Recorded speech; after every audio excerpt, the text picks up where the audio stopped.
Brought to you by Nova शुद्ध घी। जब जब खाए दिल खुश हो जाए, सदियों का नोवा शुद्ध देसी घी, सपना स्वस्थ भारत का। I love घी घी घी घी घी। जिस तरह के राजनीतिक खेल खेले गए, नाम लेते रहे, लोगों की सेवा का नाम लेते रहे, भावनात्मक कुछ मतभेद हुए थे, ना कोई नीतिगत मतभेद थे, ना कोई वैचारिक मतभेद थे।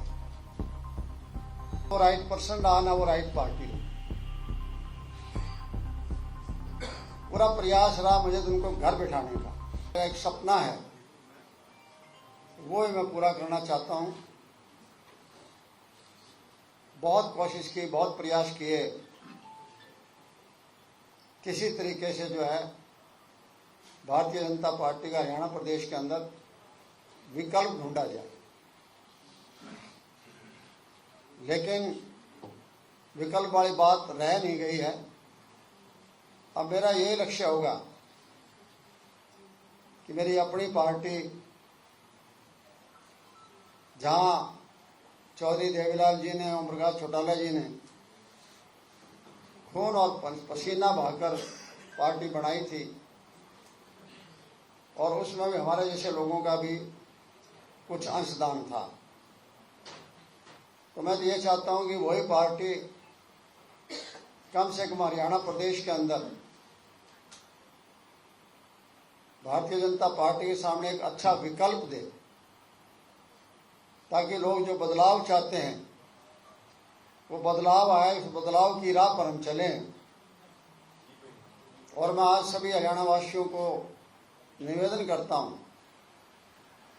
कि आपने पिछला सफर 16 साल का आपने देखा है।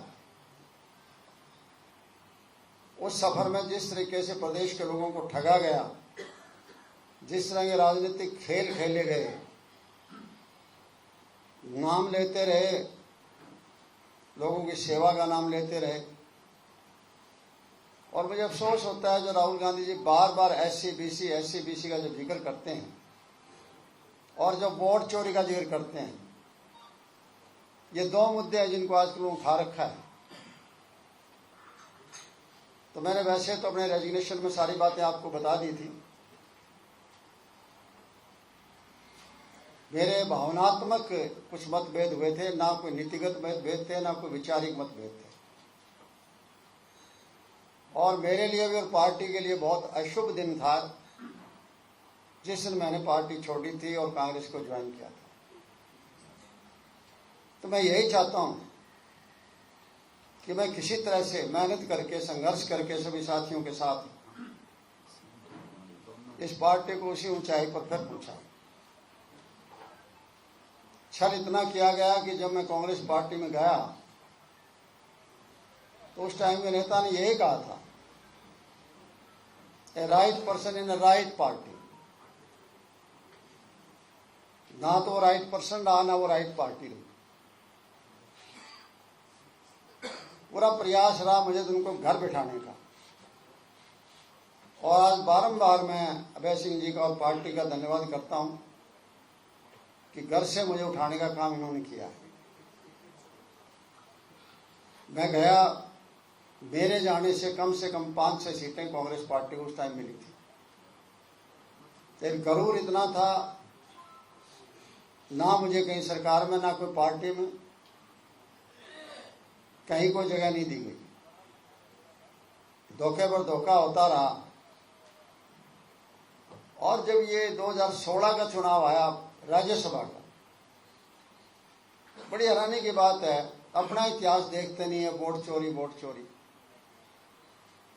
कितने वोट चोरी हुए थे, 14 और 1 15। आपको पता है उस टाइम आर के आनंद जी चुनाव लड़ रहे थे। श्रीमती सोनिया गांधी जी उनको ब्लेसिंग दी थी, उनको आशीर्वाद दिया था, और इधर से लोकदल का समर्थन 22 और 15 37 एमएलए थे। आज वो राष्ट्रीय पार्टी है जिससे एक आदमी तटस्थ रहने का अधिकार लेकर आता है कि मैं तो तटस्थ रहूंगा, मुझे इजाजत दी जाए। अरे भाई, वोटर भी तटस्थ नहीं रह सकता। एक एमएलए वो कितने वोट रहे हैं, कितने वोट चोरी हो रहे हैं, और बाद में अपने एक आजाद एमएलए का उठा के फायदा, क्योंकि पार्टी में जिक्र करते थे, शायद पार्टी के लोग ना मानते, उसकी ड्यूटी लगाएगी पेन बदलने की, शाही बदलने की, और बाद के वोट सबको लेके साथ गए एकदम, और वो 14 के 14 वोट कैंसिल हो गया, एक अपना खुद का हो गया। तो वोट चोरी कौन कर रहा था? कहां गई थी कांग्रेस हाईकमांड?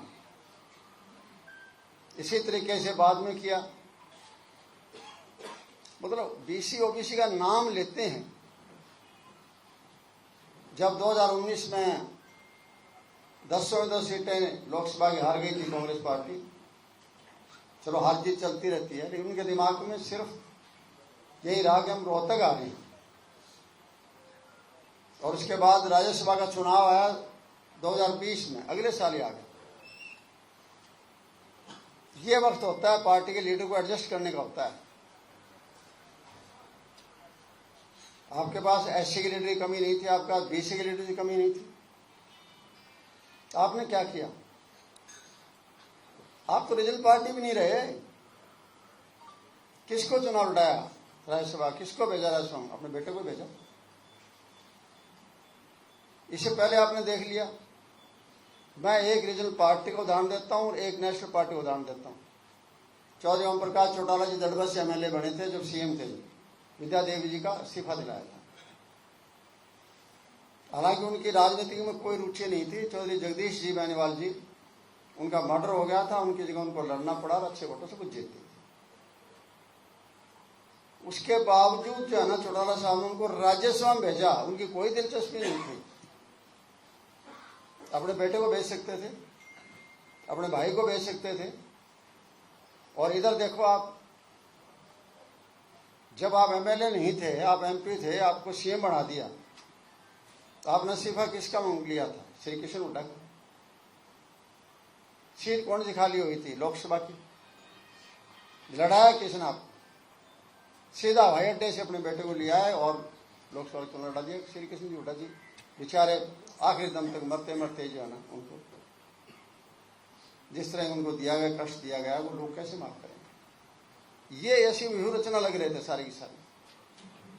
और इस बार चुनाव के अंदर तो वही फिर एससी बीसी के बाद 2 हेलीकॉप्टर घर से प्रचार चलते थे। पहले तो टिकट चोरियां की गई, जीतने वाले कैंडिडेट उनकी टिकटें काट दी गई, और जिनके पास बाहुबल था और धन बल था उनको टिकटें दी गई। और घर से 2 हेलीकॉप्टर चलते थे, किसी दूसरी जाति को तो नहीं जाने देते थे। उनके खिलाफ तो किसी ने एक कोई बात कह दी एससी के बारे में, जो शैलजा जी के बारे में कही गई थी, वो कोई छोटी बात नहीं थी। आप उस प्रचार को रोकते, आप कहते हम केस दर्ज करवाएंगे, वो हमारी सम्मानित नेता है। वो करने के बजाय आपने उसको वायरल किया गया ताकि उसका अपमान किया जाए।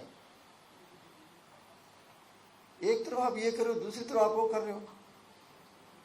बीसी के थे, रामनिवास घोड़ेला जी थे बरवाड़ा से, क्या व्यवहार किया गया? मौके के एमपी के सगे भाई ने ऑडियो में जारी किया और ऑडियो को फैलाया कि ये कुम्हार की सीट बन जाएगी बरवाड़ा हमेशा के लिए अगर रामनिवास घोड़ेला जीत जाता है तो। इसका मतलब आप एससी बीसी को नाम लेते रहोगे, एससी बीसी को काटते रहोगे। मैंने राजनीति चौधरी देवलाल जी सीखी थी, कहां वो जोड़ते थे। हम केवल मात्र 9 एमएलए रह गए थे 82 के चुनाव के बाद। 31 एमएलए आए थे लोकदल के, 11 चले गए थे कांग्रेस में जब चौधरी भजनलाल जी को मुख्यमंत्री बना दिया था। ये महेंद्र प्रताप जी भी लोकदल जीते थे, जो कांग्रेस के नेता हैं। और मेरी तो क्यों ऊपर की अनबन थी, मेरी टिकट काट दी गई थी। लेकिन चौधरी साहब ने कहा अगर तू लड़ना चाहता है लड़, मुझे मैं आपका नाम लेके बन गया। 20 रह गए, 20 में फिर डिवीजन आ गया। चौधरी चरण सिंह जी अलग हो गए, चौधरी देवलाल जी अलग हो गए। इनके पास 8 एमएलए थे, 9वां फिर मैं ज्वाइन किया। मैंने मेरी वो राजनीति कर दी है। आज आपको रिकॉर्ड में कहीं नहीं मिलेगा कि एक आजाद एमएलए हो और सरकार को जरूरत हो वो सरकारी पार्टी में ना जाए। लेकिन मुझे उस आदमी के नाम का नशा था। लोग कहते हैं संपत्ति उंगली पकड़ी राजनीति सीखी, नहीं, मेरी राजनीति में कोई रुचि नहीं थी। मेरा तो हाथ पकड़ के सिखाई है मुझे राजनीति। मैंने उन्हें नहीं पकड़ी, उन्होंने हाथ पकड़ा मेरा। और जब चुनाव आया, अपनी पार्लियामेंट सीट सोनीपत जीतने के बाद खाली हो गई थी भट्टू, बाई इलेक्शन का। रणजीत सिंह जी उस टाइम इंटरेस्टेड थे, उनको भी दे सकते थे, परिवार में और को दे सकते थे। मुझे कहा नहीं, तुझे लड़ना पड़ेगा। मैंने कहा मुझे पता ही नहीं है चुनाव कैसे लड़ा जाता है। बोला तो एक मोटरसाइकिल ले ले, घर घर जा, बात बन जाएगी। इस तरह से राजनीति मुझे उन्होंने राजनीति में लेके आए वो मुझे। मैंने उंगली नहीं पकड़ी थी, मेरी इच्छा ही नहीं थी राजनीति में आने की।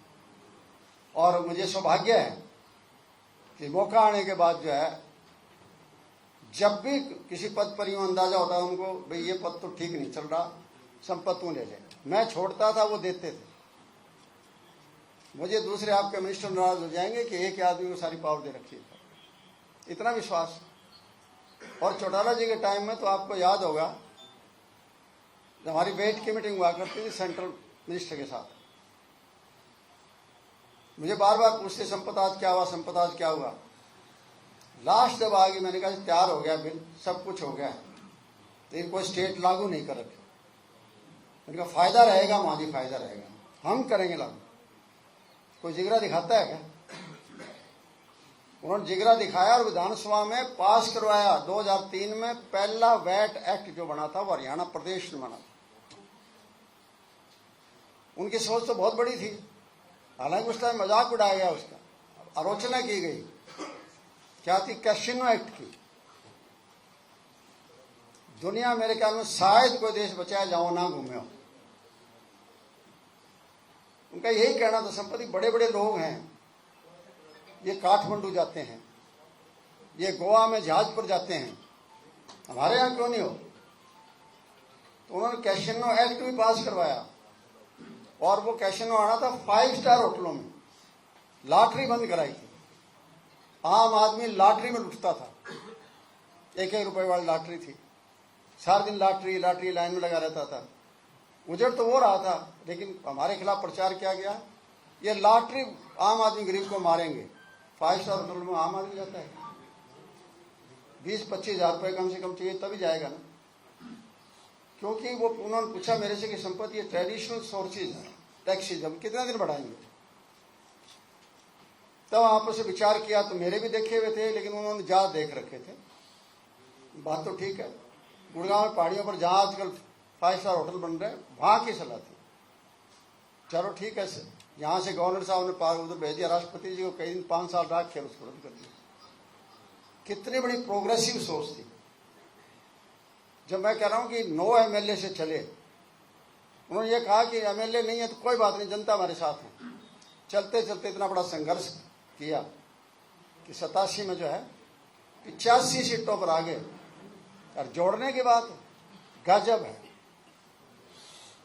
बलवंत राय तायल जी को उठाया, बनारस गुप्ता जी को उठाया, पंडित भगवदयाल जी को उठाया, मूलचंद जैन जी को उठाया। ये है जातीय एकीकरण करना। कृपाराम पूनिया जी को राजनीति में लेकर आए कि एक SC का चेहरा भी होना चाहिए। जयनारायण वर्मा जी को लेकर आए कि BC का चेहरा भी होना चाहिए। मनोहर लाल सैनी जी थे, जब 70 में MP बन गए थे महेंद्रगढ़ से, 80 में हवा नहीं थी, वह महेंद्रगढ़ में खिलाफत थी, उनको कुरुक्षेत्र लाए कि BC आना चाहिए और उनको जिताया। ये चेहरा था। और उस टाइम में पंडित जी का यहां तक कहता हूं, पंडित जी चले गए, उनकी सीटें अनाउंस कर दी 12 और वो वापिस कांग्रेस में चले गए। टाइम पड़ा था कैंडिडेट का उनका और बढ़ने का नाम। लोगों ने कहा कि चौधरी साहब को, चौधरी साहब इनको बदलो। मैं नहीं बदलूंगा, इस गुब्बारा में एक पिन मार दूंगा ना, ये गुब्बारा तुम्हारा फूट जाएगा। कैसे जातीय समीकरण बढ़ाते हैं। इसी तरीके से 7 दिन पहले, सिर्फ 7 दिन पहले मेधावी कीर्ति आ गई। आप में से बहुत से लोग नहीं जानते, आज जनरेशन बदल गई है। बाबू जगजीराम की पोती थी, झज्जर फार्म में रखा था। चौधरी साहब दादाजी रहे नहीं, आप मेरे दादाजी, आप मेरी सपोर्ट करो। 2 मिनट उन्होंने सोचा, दिमाग में आया कि चौधरी उनका बहुत बड़ा नाम रहा, इससे SC समाज में हमें फायदा मिलेगा। झज्जर गए, लोगों को कहा कि बताओ भाई बाबूजी की पोती है, तो चौ साहब का इशारा चलता था और उसी टाइम में कहते कि इसको जिताओ, जिता भी दिया। ये था जातीय समीकरण बनाने का काम। जो आज national party so called party अपना वो कहती है, ये तो जातीय समीकरण भी नहीं है, नेशनल पार्टी भी नहीं है, स्टेट पार्टी भी नहीं है, एक फैमिली में आकर जो है कैदी बन गए। सारी कांग्रेस पार्टी को एक एक परिवारों ने अलग अलग कैद में जड़ रखा है और आज यही हाल है। मैंने 1 साल तक वेट करी थी, इसलिए वेट की थी कि राहुल गांधी जी ने कहा था जब चुनाव का रिजल्ट आया जो कि कांग्रेस पार्टी के स्टेट के जो नेता हमारे हैं उन्हें अपना ही देखा, पार्टी का इतना ही देखा। तब हमें लगा कि हाँ बहुत बड़ा बदलाव आएगा। और बदलाव कहाँ आया? उसी घर को वापस ले आए। इसका मतलब आप तो उसके कैदी हो गए ना कि एमएलए ना भाग जाए। इतनी कमजोर होगी फिर नेशनल पार्टी कहाँ रहेगी? कहाँ एक आदमी 9 एमएलए के साथ लेके चलता है और कहाँ ये पार्टी के ये नहीं चला जाएगा। तो मैं अच्छी बात है, देखो सही कितने लोग जाते हैं और क्या लोगों का रिस्पॉन्स मिलता है। अलग होना, पार्टी बनाना कोई आसान बात नहीं है। वो कोई चौधरी देवलाल नहीं है, हम नाम भूल गए खुद उनका। उतनी कितनी पार्टियां नाम बनाई थी उन्होंने, कहाँ जनता पार्टी के अंदर उनका रोल था। सारे देश के अंदर परिवर्तन आया। और 89 में आपने देखा जनता दल का कौन बनाने वाले थे? चौधरी देवलाल ही थे। जबकि अपने संपादक तो कई अखबार के लिखते थे कि ये चौधरी देवलाल तो नॉन हरियाणी बन गए, नॉन हरियाणी रेजिडेंट, एनआरआई बना दिया तो उनको, केवड़न खटोला बना दिया उन्होंने इसको। लेकिन सारे देश के लोगों को इकट्ठा किया, राज बना दिया। और वीपी सिंह का नाम ले लिया तो ले ही लिया, अपनी पगड़ी उस पर रख दी। ये है एक तरफ त्याग। कहते थे चौ साहब कि संपद अगर आगे आना है तो आपको त्याग करना पड़ेगा। त्याग उस भावना के साथ जो है आज मैं जुड़ा हूं और मुझे शामिल किया गया है। मेरा पूरा प्रयास रहेगा कि आज हरियाणा प्रदेश के जैसे हालात हैं, अब देखिए 37 एमएलए। आज तक आपने देखा कभी? आप तो लंबा इतिहास जानते हो हरियाणा का। 4 महीने बाखड़ा बंद रही है कभी? कहां गई पार्टी 37 एमएलए वाली? कहीं सड़क पर दिखाई दी? बयान भीड़ तो बहुत आए और कहां अब हो रहा है? पिछले 4 महीने से लोगों के खेत डूबे हुए हैं, घर डूबे हुए हैं, दाने बादों मंडी में लेके गए हैं, वो नहीं बिक रहे। वहां खाद में लूटमार मची हुई है। नाम किसान किसान का लेते हैं। कहां है किसान के लिए? कौन सी आपने लड़ाई लड़ी शायद बयान देने के लिए? आज भी अगली फसल भी नहीं तैयार हो गया, ऐसे हालात बन रहे हैं। मुख्यमंत्री जी कहते हैं 1.25 लाख मैंने नौकरी HKR में लगा दी। क्या आपको उसके मुंह पर राजनीतिक तमाचा नहीं लगाया जा सकता? कैसे आप नौजवानों का शोषण कर रहे हो? एक तरफ रेगुलर, दूसरे एक्सटेंशन पर, तीसरे एडहॉक पर, फिर कॉन्ट्रैक्ट पर और बाद में HKR में। कितना जो समाज के अंदर विघटन कर रखा है इन लोगों ने। अब इसका मतलब है कि मेरे जैसे आदमी आज सोच के हैरान हो जाते हैं कि देश का, प्रदेश का क्या होने लग रहा है। सारे प्रदेश को जातियों में बांट दिया, सारे प्रदेश को धर्मों में बांट दिया, एरिया में बांट दिया। और ऐसे हालात में अगर विपक्ष में इतनी ना हिम्मत रहे, जो अपने आप को विपक्ष कहते हैं, तो फिर तो यही ठीक है। आज चौधरी अभय सिंह जी की पार्टी में 2 ही एमएलए हैं। वही बात है कि मैं फूलों की सेज पर नहीं जा रहा हूं। जिस शख्सियत से मैंने राजनीति सीखी है, चाहे वो उम्र मेरी नहीं है, लेकिन फिर भी मेरी तरफ से यह संकल्प रहेगा किसी तरह से मैं उसी अपनी पार्टी को, जहां मेरी पैदाइश हुई, जहां से मुझे बहुत कुछ मिला, सब कुछ हुआ, उसी को दोबारा जो है उठाना चाहता हूं। और लोगों के सामने एक विकल्प पेश करना हम लोग चाहते हैं कि विकल्प आपके सामने यही विकल्प है, इंडियन नेशनल लोकदल विकल्प आपके सामने। ये मेरी इच्छा है। और इसके लिए पूरा आप सबसे उम्मीद करता हूं। दो चीजों मैंने और कह के खत्म करता हूं। आज आप देखिए, जहां भी निजीकरण आता है, बड़ा निजीकरण, इसका मतलब सरकार वहां फेल हो रही है। मैं दो चीजों से बहुत दुखी हूं। मैंने यहां आकर जो है, प्लेटफॉर्म चाहे दूसरा था, मैंने मुद्दा उठाया था यूनिवर्सिटीज का। लोन दे रहे हैं, ग्रांट बंद कर दी यूनिवर्सिटीज को। 22 यूनिवर्सिटी खोल दी स्टेट में। क्या फायदा है 22 यूनिवर्सिटी का? कॉलेज आपने सारे बंद हो रहे हैं। क्यों? यूनिवर्सिटी में जो कोर्स है वही कॉलेज में कोर्स है। ये बीए, एमए, बीएससी ये कॉलेज में थी, कॉलेजों की सीटें आधी हो रही है। कोई पढ़ाने वाला आदमी नहीं है। लोग फिर धक्के खा रहे हैं एकेडमी में, कोचिंग सेंटर में। शिक्षा का बेड़ा गर्क कर दिया। शिक्षा का इतना निजीकरण कर दिया कि हमें दुख होता है कि इसका मतलब गरीब का बच्चा तो पढ़ ही नहीं सकता। और यही हेल्थ का किया है। पहले तमाशा किया, अटल योजना, आयुष्मान योजना। अब आप देख रहे हो सर्विसेज वहां से हटा दी कि सिविल अस्पताल में जाओ। मैं एक सिविल अस्पताल का हिसार का आपको एग्जाम्पल दे दूं। 3 साल से CSR मशीन खराब पड़ी है, ऑपरेशन आप नहीं कर सकते। छोटी सी मशीन है वो। मैंने पूछा ये है क्या डॉक्टर से, ऑर्थोपेडिक्स के डॉक्टर से। कहना मैग्नीफाइड पिक्चर आती है और उसमें C शेप की होती है, तो हमें पॉइंट का पता लगता है। उस तरह से हमने ऑपरेशन करना होता है। तो गरीब आदमी को तो मार दिया ना। ये कैंसर फैल रही, कितने महंगे लगे। जब तक शिक्षा और चिकित्सा दोनों सरकार नहीं संभालेगी, बाकी प्रगति, बाकी तरक्की आपकी बेकार है। बाकी चीजें आपके सामने हैं, रोज आते रहेंगे, रोज बातें आती रहेंगी। जिस तरह के हालात हमारे हो रहे हैं प्रदेश के, वैसे देश के होने चाहिए, लेकिन आज हरियाणा प्रदेश के सबसे बुरे हालात हैं।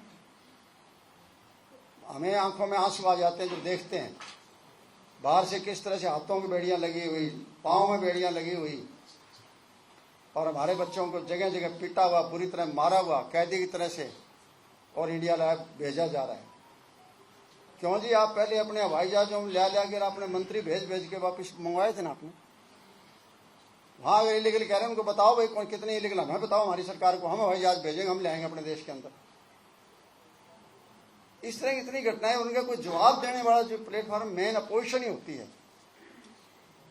और आज मेन अपोजिशन जो है, इनके हाथों में लगभग जो बीजेपी के कब्जे में आ गई है। इतने बड़े बड़े ये टिकट चोरी और वोट चोरी कांड नहीं होते। वोट चोरी की बात आ गई। अकेले उच्चारणा में 60,000 वोट चोरी हुए हैं। किए किसने? आपके नेता ने किए। कांग्रेस और बीजेपी को छोड़ के उनसे अलग जो वोट पड़े हैं, वो 60,000 वोट पड़े आजाद उम्मीदवारों पर। वो आजाद उम्मीदवार कौन थे? वो आपके द्वारा थापी लगाए गए थे। इससे बड़ा कोई एग्जाम्पल है वोट चोरी का? किसके लिए घूम रहे हो आप? इसलिए मैं ये कहना चाहता हूं कि फिर मैं इंडियन नेशनल लोकदल पार्टी का, उनके राष्ट्रीय अध्यक्ष अभय सिंह जी का, और प्रदेश के अध्यक्ष रामपाल माजरा जी का, इधर लोहान साहब बैठे हैं, सभी साथी बैठे हैं, RS चौधरी जी तो हमारे बहुत पुराने, सबसे सीनियर हैं, सभी का धन्यवाद करता हूं कि मुझे अपने प्लेटफॉर्म पर दोबारा ले गए।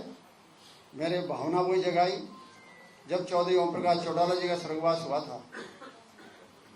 मुझे कहा गया था कि आप जो है क्लस आप संभालेंगे साहब। वो पल मैं भूल नहीं सकता। मेरी भावना इस तरह से वापस लौटी कि यहां तो लुट पिट रहे हो और एक आत्मा आपको फिर बुला रही है। उसी दिन से जो है मेरे दिमाग में घर कर गई थी कि मुझे भी कुछ करना है। मेरे जो अपने बुजुर्ग हैं, बड़े हैं, जो मैंने पाला बड़ा किया, उनके साथ में बड़ा रहा, वो मेरे से कुछ मांग रहे हैं। मैं तो कहूँगा कि आदेश दे रहे हैं और उसके आदेश की पालना करते हुए, उनके नियमों पर, असूलों पर चलते हुए। जैसे कहा कि घर वापसी नहीं है। मेरी नीतियों के हिसाब से कोई घर वापसी वाली बात ही नहीं है।